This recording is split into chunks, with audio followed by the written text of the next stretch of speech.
a bro, and you're listening to the Fenzy Dog Sports Podcast, brought to you by the Fenzy Dog Sports Academy, an online school dedicated to providing high-quality instruction for competitive dog sports using only the most current and progressive training methods. Today, I'll be talking to Bronagh Daly about dogs who get big feelings around agility. Hi, Bronagh. Welcome to the podcast. Hi, thanks for having me. Absolutely. Happy to chat. To start us out, do you want to just take a minute and share a little about you, your background, your current dogs, what you're working on with them, that kind of thing? Yeah, totally. So I've been doing agility since I was like 15 or 16, something along those lines, which is that literally about half my life at this point. And so I've been doing agility for a long time. And I also have do a lot of kind of behavior work on the side of agility. So I work with a lot of dogs who, have a lot of feelings or, behavioral concerns connected to agility, or like directly, outside of agility. And then I also sometimes work some just like general big feelings in life as well cases. I'm also a certified control and leash instructor, so that often influences a lot of my work as well. And for as far as agility goes, I've worked with like tons and tons of different agility instructors and kind of like, pull from all around the world and kind of pulled my own stuff from all of them. And then, so I kind of have not necessarily one method of approaching agility these days. Because I find, it's good to get a little something from everywhere, as well as come up with their own stuff. Absolutely. And then my dog right now, I have one boy. He's a border collie named Wild. He just turned 2 about a month ago. So he's learning a lot of agility things right now and just, life things. Um, how to be a lovely citizen that doesn't stalk everything on the planet. Because that's currently where we're at right now, is that we want to stalk everything that comes your way. And then also, as far as agility goes, he's coming along. He's got, mentally, he's got a lot to work on maturity wise still. He's very young at heart, which is, kind of fun because he's very fun and silly, but working on all of our agility skills, getting our dog walk and all the different contexts together. And, one day, maybe in the next year, we'll trial at some point, but we're taking it easy with that. That's exciting. Yeah, Next year's, won't be that far along, yeah, so you'll be in the ring before you know it. definitely. So, Yeah. you were talking about dogs with big feelings around agility in that answer, and that's Mhm. kind of where I want to focus.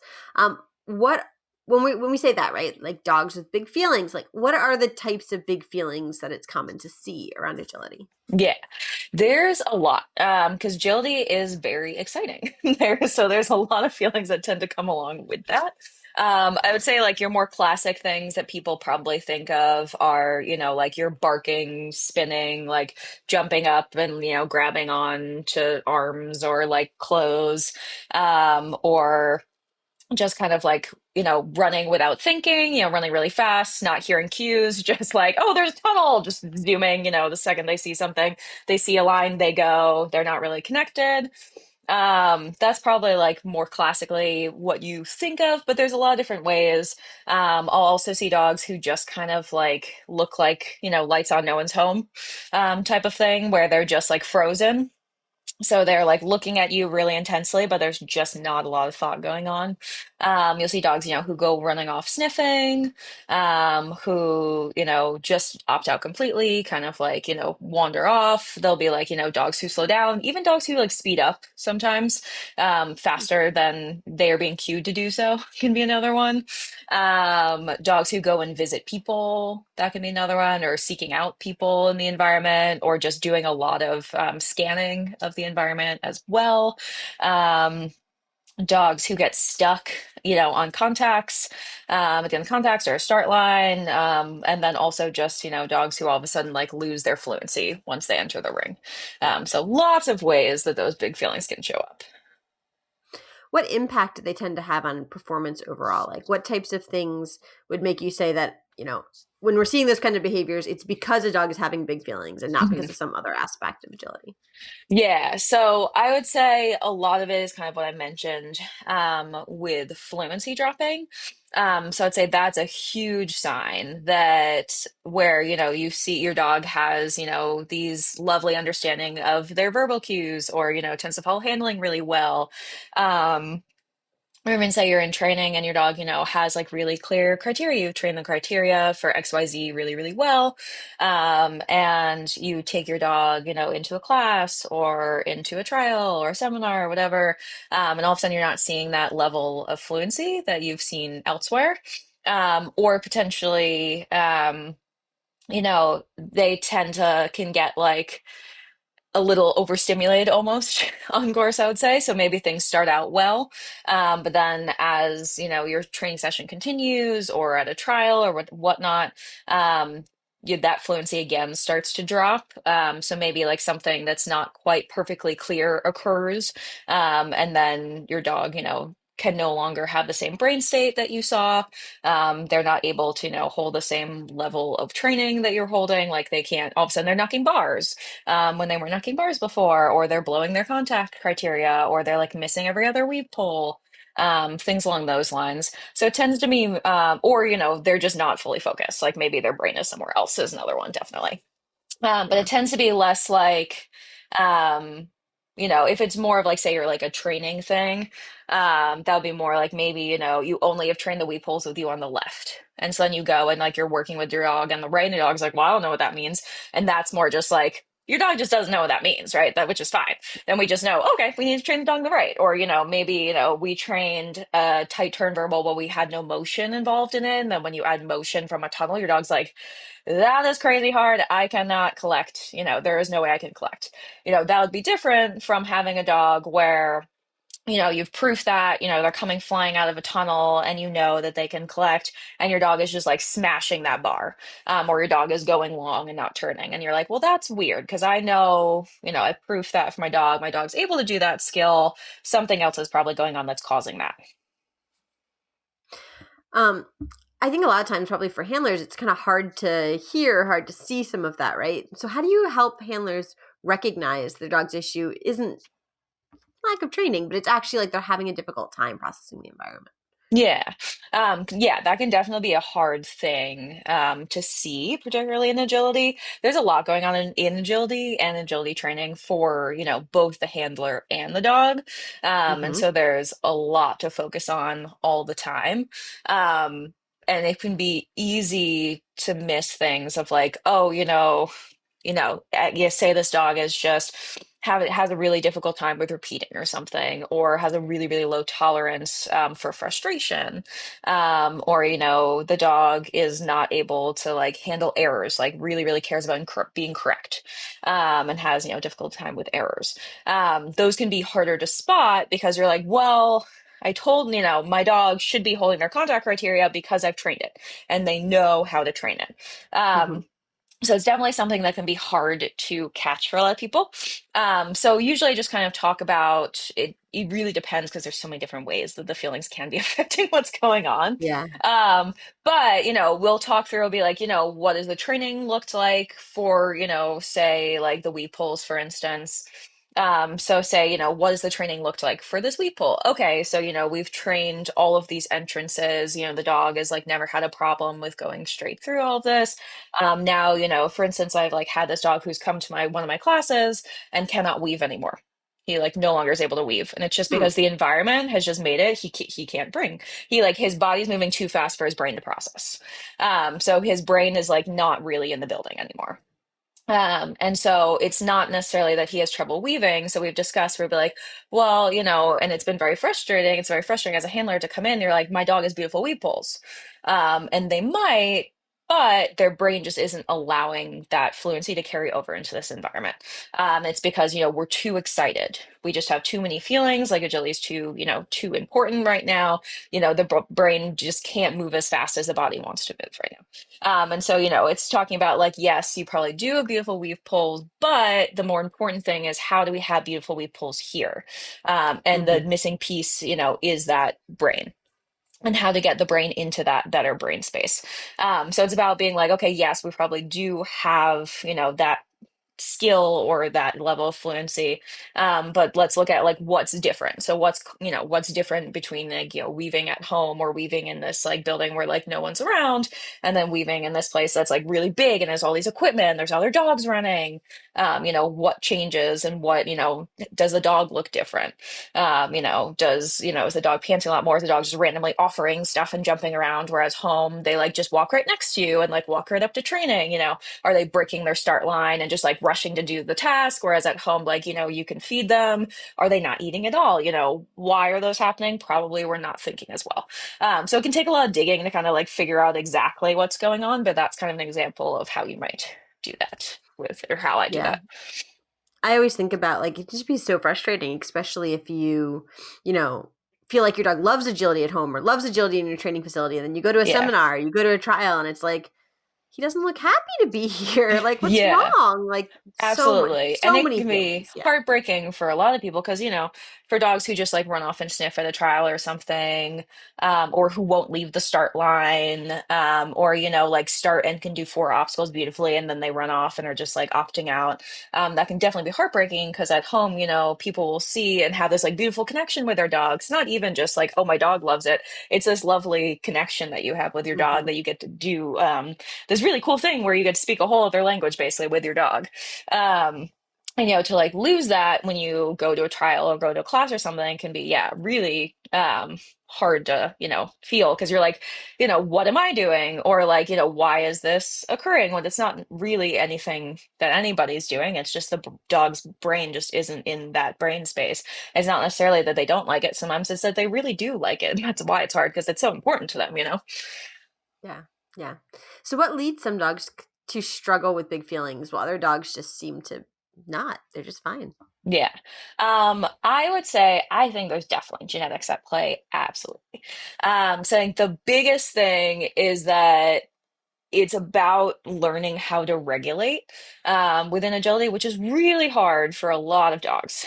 Because again, there's a lot going on.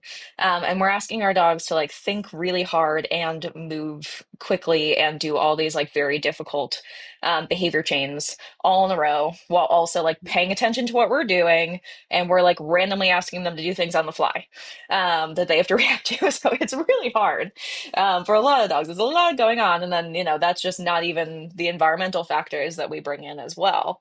Um, Yeah. so for a lot of dogs, it's that regulation. And some dogs I really do believe strongly come pre-installed with having an easier time regulating than others. Uh-huh. Um, it just, people too. It's just like the Yep. way, we're all built sometimes, just being able to regulate a little bit more easily than others. And I think, on top of that, then it's about just some dogs have, more tools in their toolbox on being able to regulate. And, some of that, again, is pre-installed and some of it is taught. And so I think, it's a big combination of both of those. Um, and some dogs also, I would say, just have, a higher tolerance for caring about being right, or, frustration. A lot of dogs can regulate themselves through frustration or don't really feel frustration. They're just like, whatever, that was cool. Like, like I got to do a tunnel. I don't care if that was wrong. Like, whatever, that was fun. Some dogs just have a different, tolerance for those things as well. And that can be just like early experiences with training, learning that they just win a lot and they're like, oh, it feels good to train because I just win a lot, whatever. Yeah. Or it could again just be like they came pre-installed, just being like, this is cool. I like this. We're training together. I love it. I don't matter. It doesn't matter. So I think it's really, it's a mix of like personality that you already come pre-installed with, and then, early learning history, how that learning history evolved early on, or if there was one, some dogs have a history of where they didn't really have a relationship with people early on. And then also just, their introduction to agility in that environment, I would say definitely can have an impact. Like what experiences did they have early on around agility? Did they have a dog chase them through a tunnel and they like peed running through all through the tunnel, and then that was really scary, and then they have feelings about dogs around agility that impact their training? I might be saying that from experience for one of my dogs. And then, did they, all the dogs, they've like never even seen a dog do agility until they're like 2 years years old. And so they're just like, oh, well, like I do that thing, they do that thing, whatever. It's always with any behavior, it's a mix of everything. But I think the big thing it comes down to for any dog is like what tools they have in their toolbox and what tools their handler has in their toolbox, to be able to cope with just regulation and just getting them into a brain state, where they're able to work through all the different varying factors that might crop up within agility training or trialing or whatever. Is it important to know kind of which big feelings or whether they're positive or negative feelings that a dog is having to begin to kind of work to improve that dog's emotional state? Yeah, definitely. I would say, it's definitely good with any behavior to know, where the root cause is. So for sure, if a dog is, really triggered by dogs barking, I think it's super important to know if they're afraid of those dogs that are barking while they're running agility, or if they just are like, it's so cool. I love when dogs are so excited. I want to be excited too. And, feeding off of it instead. Mhm. Because then you know how to approach, helping, because maybe the dog won't leave the start line. And is that, because of the barking has caused the dog to be like really scared, and the dog, doesn't feel safe performing in the ring. They're not in a great brain space due to safety. Or can they not perform in the ring because they're frozen at the start line because they're looking at you with glassy eyes because their just brain is like gone, because they're so excited they're no longer thinking. That's definitely two different ways, two different, approaches you're going to have for helping that same behavior of being frozen at the start line. You might use similar regulation techniques, but then where, you're going to take it beyond that, it'll definitely be different. So for sure, and if a dog's sniffing, like running off and sniffing, are they running off and sniffing, due to, you know, because they're like, stressed because they didn't understand the handling technique and they're running off, then we're like, okay, we need to, work on our handling a little bit to like make sure our timing is a little bit earlier so a dog doesn't, get as stressed or confused. Or maybe we completely lost our dog and we're running off that way and our dog thought they were going that way. And then they're like, oh God, my human's gone. I can't do this. And then they have to like go, do some displacement sniffing. Or are they displacement sniffing because the environment is just really hard and they just can't do it in that environment? So Yeah. yeah, definitely I think it's huge to know like the root of what's causing it for sure.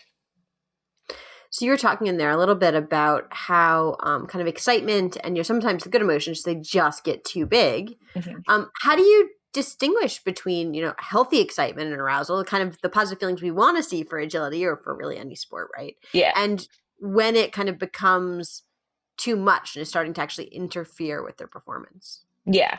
So I would say, again, it all comes back to how they're performing their tasks and how they regularly perform those tasks, and now how they're performing them at this excitement level. Um, so basically being able to see like, I'll tell some students sometimes, if your dog barks through agility, but holds all of their criteria, can hear your cues, follows through everything, very fluently, and maintains their criteria, everything like that, they can bark in agility because then they can think. If your dog Hmm. is barking in agility and their contact starts to slip, or we're knocking bars, or breaking our start line, or at the end of a run we're doing a big loop instead of coming in, targeting our leash or something, our skills are starting to fall, then we can't bark during agility, because then we know that that barking is actually a sign of being, overstimulated, over aroused. They're not actually being able to think clearly. So it's basically about, seeing that excitement level and then being able to see like, okay, is all of the criteria that, we know that we've trained our dog to be able to understand, in these various environments, is that holding? Or is our dog responding to cues clearly, going into the ring? Are they able to, focus on me going into the ring? Are they able to, have that same fluency when we enter the ring and the reinforcers go away? Because that's a whole other thing too. Like, are we just, we're like staring at the cheese and then the cheese is gone and then we're like, whoop, no brain. Brain went with the cheese. So, can that happen when we're, translating from reinforcers to no reinforcers, things like that. So as long as the dog is, having positive emotions, and the fluency stays at a good level, that means we're in a good thinking brain. But, if we're seeing anything slip, like maybe even a dog is like barking, at the start line, then they stop barking once you release them, It doesn't always also necessarily mean one way or the other that our brain is in a good place. It Hmm. could potentially mean, okay, we've stopped barking, but we're still in that big emotional state. And there's one wrong handling move, and all of a sudden the dog is like barking, barking, spinning, spinning, spinning, or like doing something else. And you're like, aha, okay, we know that tolerance for frustration is not there, which means that brain is not in a great space.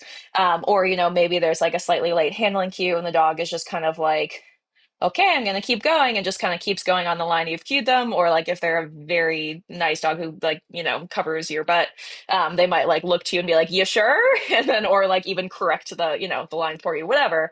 Okay, we're in a good emotional state, we can keep going. So that's kind of my long-winded answer of saying that basically if fluency remains, then you're good.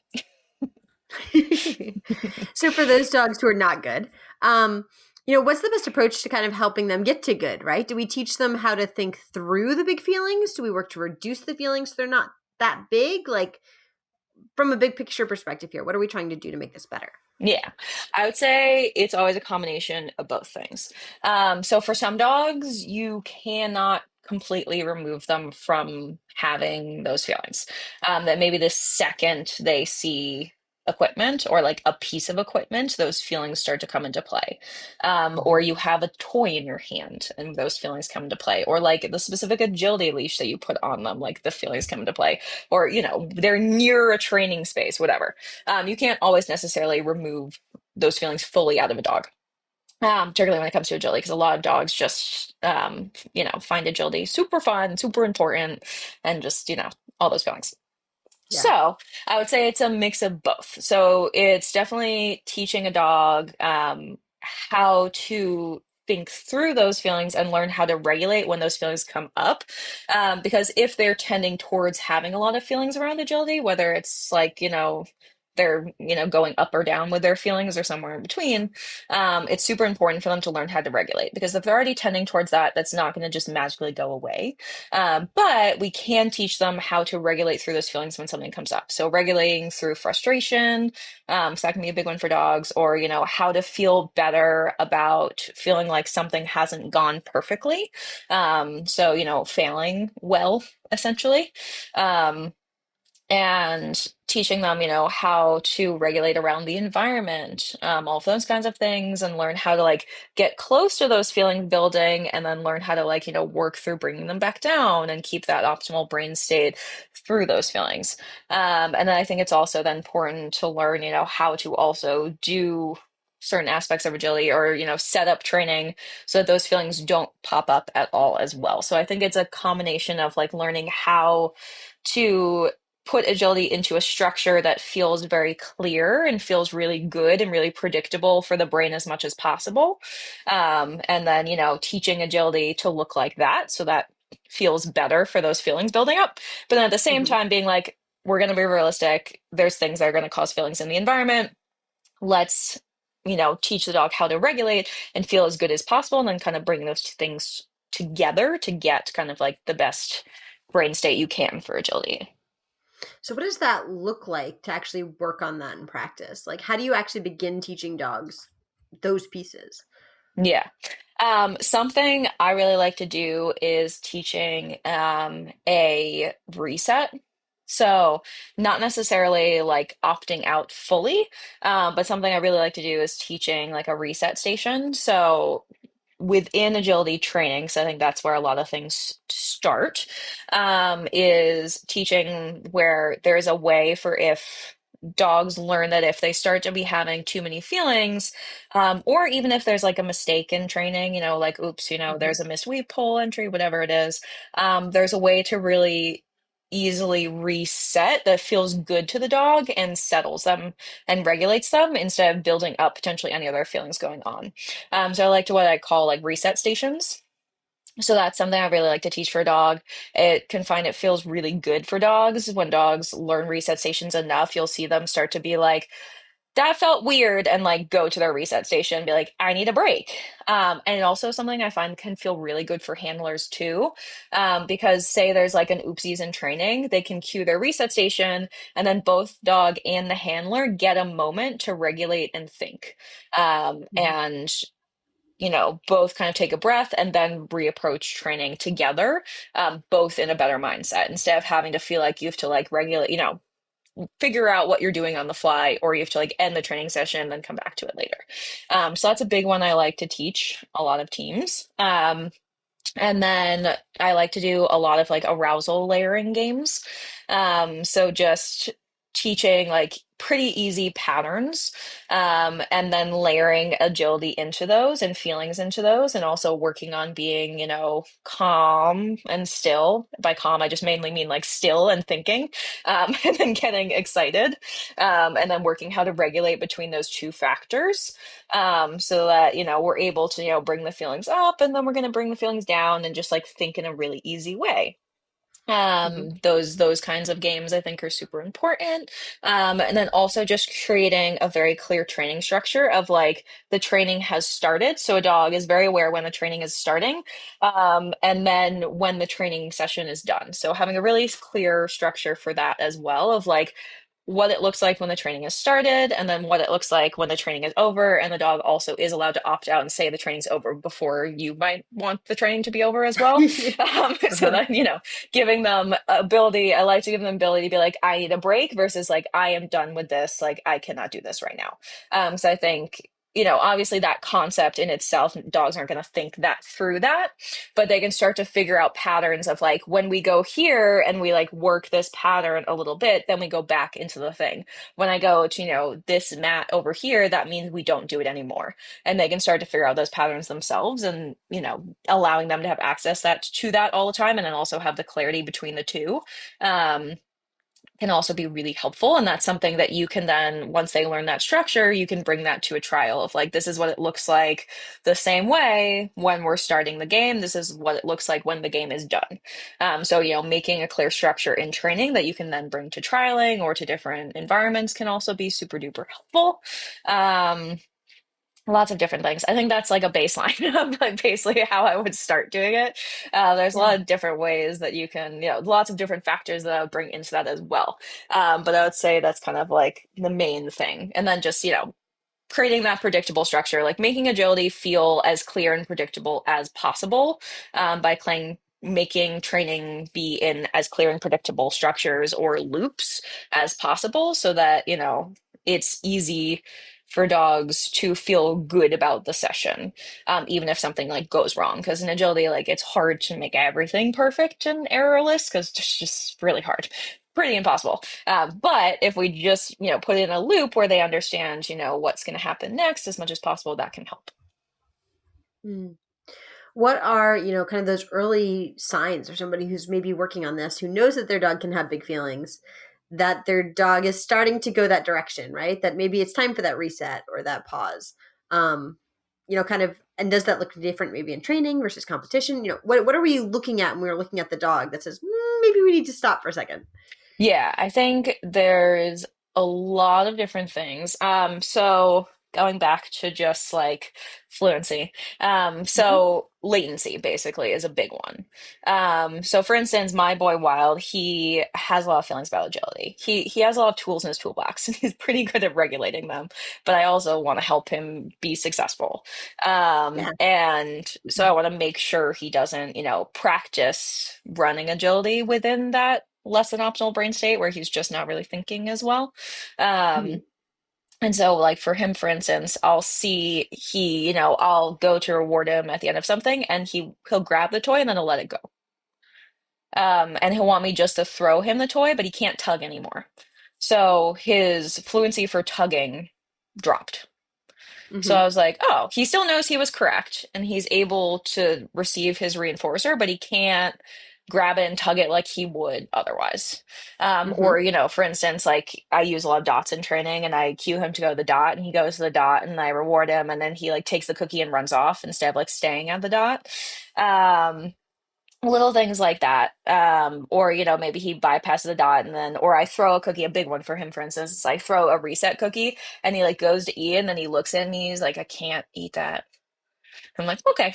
So something's going on in that little brain right there that we need to take a little break for. So I'd Yeah. say, in it, the little things like that where it's not necessarily even the task that we're having latency on. It's just like collecting reinforcers. So that can be a big one. It's just like they can't engage with you the same way that they were engaging Hmm. with. Because I know for him, for instance, if I went and asked him to do another running dog walk, he would do it. But he probably wouldn't be able to, target the dot at the end again. And that's, at some point, fluency's probably going to drop. Like he's going to lose the ability to, be doing as well. And even if he was like doing fine and just like running the dog walk, he's probably really not taking it in as much as he would be otherwise, because Yeah. that brain is not in as good a brain state. So we're not even necessarily like it's not having the training impact that we want on them because they're not going to retain that really when as much when they get into that kind of big feelings brain state. Um, so I'd say it can be little things like that. Just like little latency of cues. You ask them to sit and they take 10 seconds to sit instead of usually, going to sit right away. Or, you're lining them up and they don't come to line up with you right away. Or there can be even like, little hesitations on things that So, they go to like stop at their contact and they like pause right before they go into their, contact position. Or, they knock a bar and you're like, that's really weird. Like, I've never, they don't usually knock a bar on like collected turns or whatever. Like little things like that. But I would say really you have latency of cues or your fluency starts to drop little bits. And the earlier you can catch it, the better. Hmm. So the more that you can be like, oh, well, that seems weird. My dog is like, doesn't act this way normally, or didn't act this way 2 repetitions ago. Let me take a break. We're gonna go reset and let me like think about why that might be causing it. That's always more productive than being like, oh, let's try one more. Let's see what happens. It's fine. Because then, we're building in more of that brain state. So basically, just anytime you see your dog lose fluency in something that they usually can do, even when it's very small, like not interacting with your toy the same way or whatever it is. Or maybe you throw it and they go and they get it and they lie down. You're like, okay. So, they're not bringing it back to me. They're probably something, Yeah. is going on. It doesn't necessarily have to mean that like the task that they're performing has fluency drop, but it can be like anything related to it. I think is super important to keep in mind. Interesting. So we've talked a whole bunch about kind of about the dog side of the thing, right? But what role does the handler kind of play in all of this? And handlers' movement, their awareness, either in, maybe accidentally making things worse or in terms of actually helping the dog deal with things when you're on course or in training. Yeah, definitely.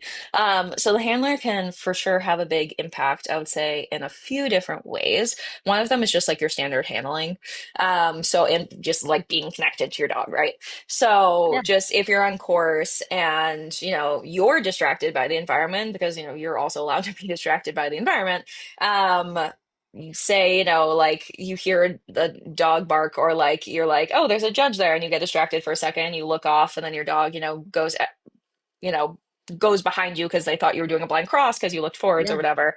Or maybe like your front cross is a little late or your verbal's a little late or whatever it might be. Um, that can definitely cause a lot of feelings for dogs, just because their expectations of what they thought were incorrect. So say they thought you were doing a blind cross and then it turns out you weren't doing a blind cross and you're like, dog, come here. Or like, calling tunnel tunnel or like whatever it might be. All of a sudden their expectations are different than what they thought what was happening, so Mhm. that can be difficult for them.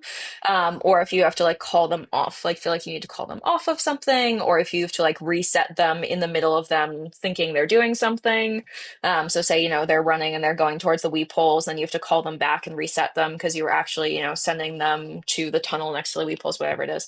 Or you wanted to like set them from a different entrance, whatever, like that change in expectations can be really hard, or feeling like they're wrong can be really hard, anything like that. So definitely handling itself. Also, yeah, just handling itself can also be distracting, like moving, running as a handler can be really stimulating for a lot of dogs. Yeah. All of that stuff. And then from also just a standpoint of like our emotions can also accidentally affect our dogs in ways we don't realize. we can think we're really good actors. Our dogs are usually much better at reading us than we are at acting like we're cool. So, even, say you're really disappointed about a run or like a training session isn't going really well, and our dog can feel that frustration coming off of us, that can really affect them.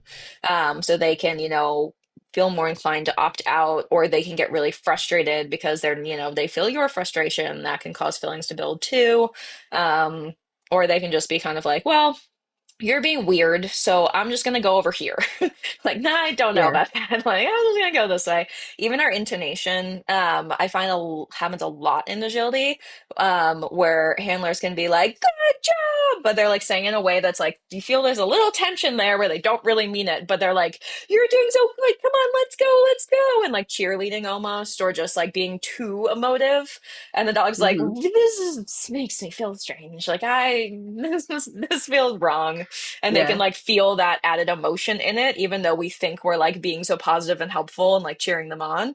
um that can also affect dogs a lot and give them a lot of feelings, in those moments that they're like, I can feel everything else happening here, and this is a lot. Or if we often, sometimes our emotions go too big in certain stances, when we have that lack of emotion in other circumstances, that can almost feel punishing to them if they find that emotion really important to them as well.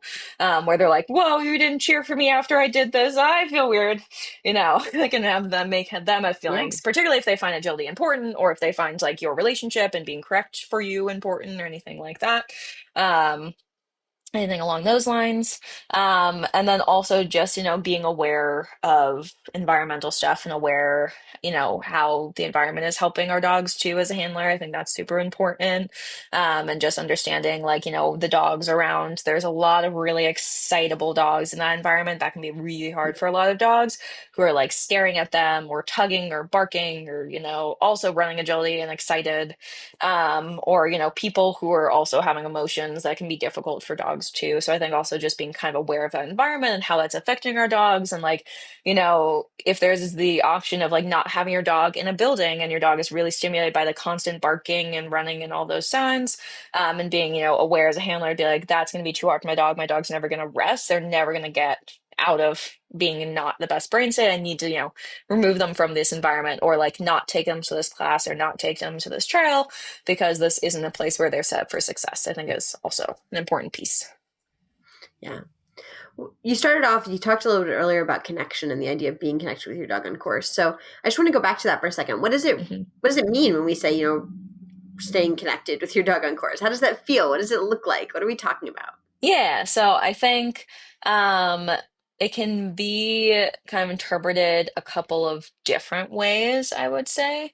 I would say the most common way that people say connection on course, yeah, because agility handlers or teachers will say like connect with your dog all the time, and what does that mean?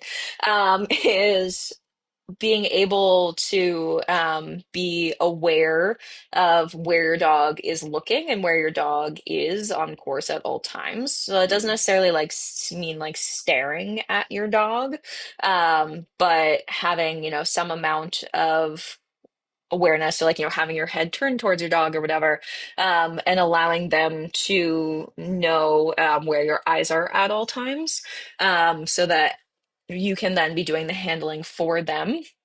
Because if you're looking ahead at a jump instead of, down towards the ground and seeing your dog, not necessarily staring at them, but at least seeing their feet, you Yeah. don't necessarily know when your dog is, looking towards the jump and saying like, yep, I've got it. It's that jump, so that, you can send them and move on.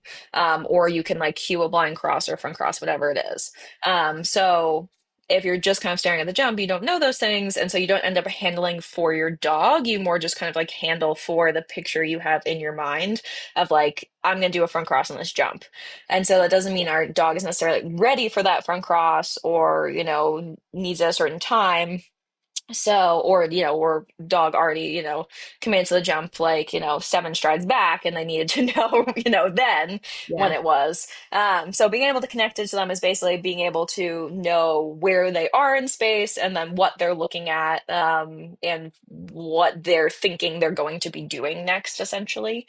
So sometimes that means looking directly at your dog when you're like sending them to something, or sometimes that means, or collecting them, and sometimes that means like looking down to the ground. So always having controlling some amount of your face or your eyes at all times.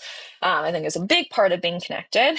I would say another piece of that too is also just like being aware of your dog's emotional state as you're entering. So I think that's a big part of connection. And just being able to like see where your dog is at as you're entering the ring. Because again, as a human, it's really easy to be distracted as you're going in. There's another dog. Is that dog leashed? Did the judge tell you they can go yet? Are all the bars said? Yada yada yada. Am I in the right place? Oh, what was number five? I forgot. Lots of things going on in your head at all times. Yeah. So being able to be with your dog in any given moment, and making sure that you are not pulling yourself out of that, bond and relationship that you have in that moment, and making sure that you're like actively with your dog to be like taking stock on their mental state and where they're looking, what they're thinking, like how is their facial expression looking? Is that their good brain facial expression, or are they looking at me like with the no brain facial expression? Whatever it might be. Are they vocalizing? Are they not vocalizing? Do they usually do one or the other? All those things. Are they looking around a lot, or are they looking to me? Are they connected with me? I think, that can go both ways as well. So I think that's another piece of it too. That's not like the handling piece, but it's a really important piece to be aware Hmm. of as well.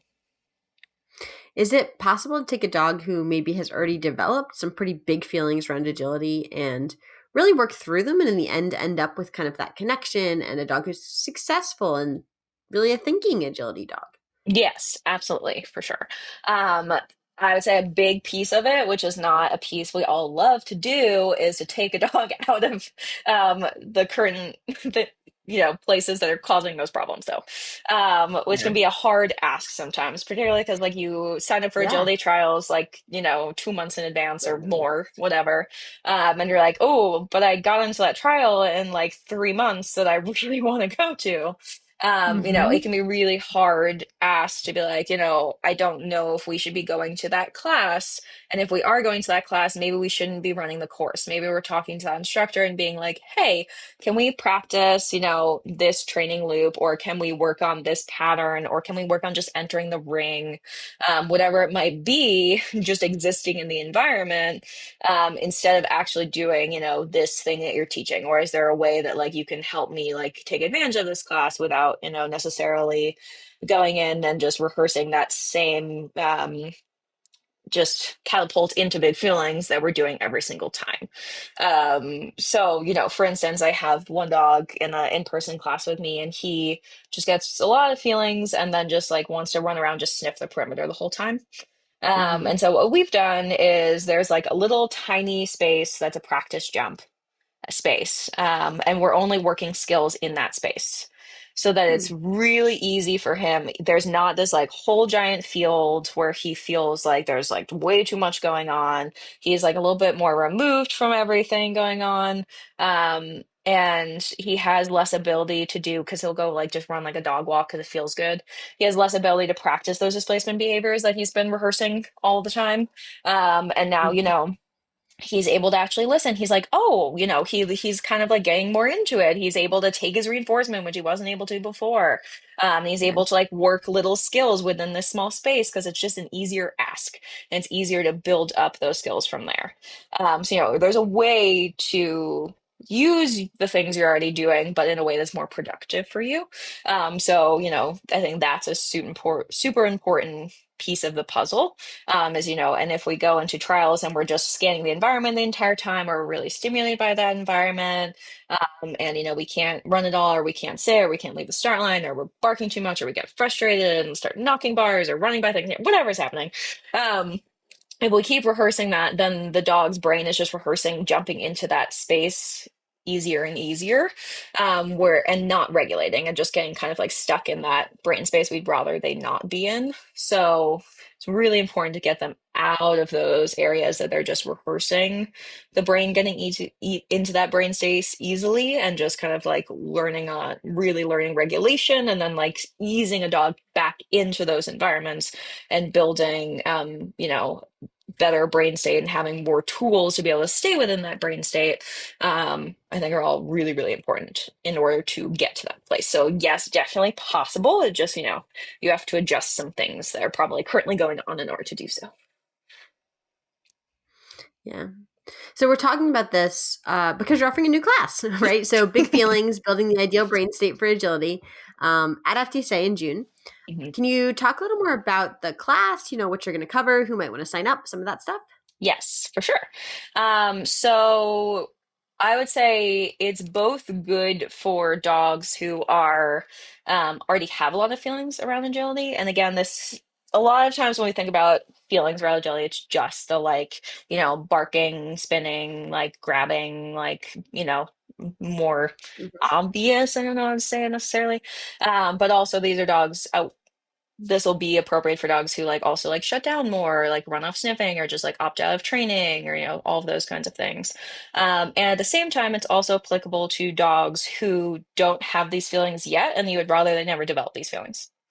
Um, so you don't necessarily have to have big feelings to be able to get stuff out of this class. You can also learn all of the tools and the regulation skills and learning how to bring these to your environment and your training structure without those feelings developing. But then also definitely if you have those feelings, this is all going to apply to you as well because that's the main point of the class. But within this class, we're going to learn kind of similar to what I was talking about before of like what you do for these dogs. So we're definitely going to work on reset stations because that's something that I find to be super, super useful for agility. We're going to work specifically on creating a training structure that's really easy for your dog to predict. So even if the agility task you're working on isn't as easy for your dog to predict, that training structure is, and they can feel good about understanding what's going to happen when. We're going to work on teaching agility in like loops, so skill loops, so that you're really easy for your dog to predict. Like for dog walk training, for example, like for my boy, my skill loop is like he, runs his dog walk, he goes to a dot, reward him at the dot, I cue leash, we leash back up, we walk back to the start line because he feels really good on a leash. He likes it being on a leash. It like feels nice to him. He'd rather do that than like run along beside me. And then, I take him off, ask him to line up, he lines up, and then we do the dog walk again. So like that's his little loop, and that feels nice to the brain because they understand the predictability. So like even if like, there's a missed hit or something like that, we can fall back on our training structure still. So we're going to learn that. We're going to learn about how to transition from one task to the next, because that can be really hard in agility as well. For dogs to be really focused on, say we're doing turns to the left or something, and then all of a sudden we switch to the right, and they're like, whoa, whoa, whoa, whoa, we were going to the left. How to do that Yeah. easily without, we're going to work on how to minimize frustration in training via some regulation games. And then we're going to also do like just general arousal regulation games, as well as throughout class. We're going to kind of layer those in too, and different, pattern games, but also just kind of like patterns and structure of how you make dogs feel better within their own environments. So they're like their current training and trialing environments and stuff too. And bringing in like different tools that you can use there, and then also how to take that structure that we built and bring that to those environments as well. Let's say are the main things. But we'll also like in there within the like regulation games, there'll be games about dogs who have, feelings about other dogs or like start line feelings and stuff. There'll be all that within those games or structures too. That's a lot of stuff. A lot of things. They all like go hand in hand with each other, and they all build Yeah. on each other as you're going to. So they all kind of like connect eventually, Mhm. but we just break them down to pieces so that, the learning is easier for everyone. Yeah, absolutely. All right. Well, thank you so much for coming on the podcast, Bronagh. Yeah, thanks for having me. Excited to chat about this. And thanks to all of our listeners and our viewers for tuning in.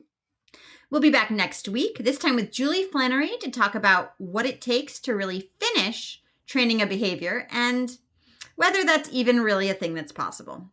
If you haven't already, subscribe to our podcast either in iTunes, the podcast app of your choice, or over on YouTube to be sure you never miss an episode.